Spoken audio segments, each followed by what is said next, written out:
ராமநாதபுரத்துல ஹோட்டல்ல நள்ளிரவுல புகுந்த திருடன் கதவை உடைச்சு பணத்தை திருடிட்டு போயிருக்கார். அதோட சிசிடிவி காட்சிகள் இப்ப வெளியாகி இருக்கு.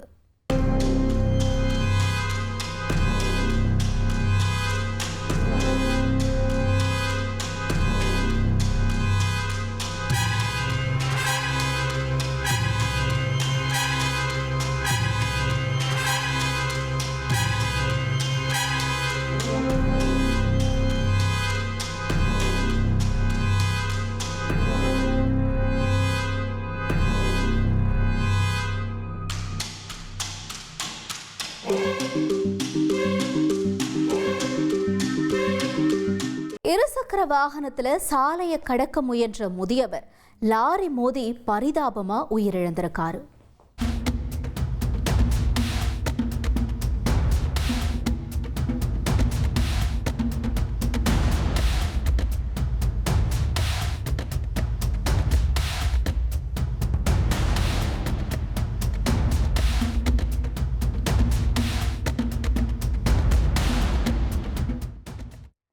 கேரள மாநிலம் கொல்லம் மாவட்டத்தில் இருக்க கற்றாடிமூடு பகுதியில் 65 வயது முதியவர் ஒருத்தர் இருசக்கர வாகனத்தில் சாலையை கடக்க முயற்சி செஞ்சிருக்காரு.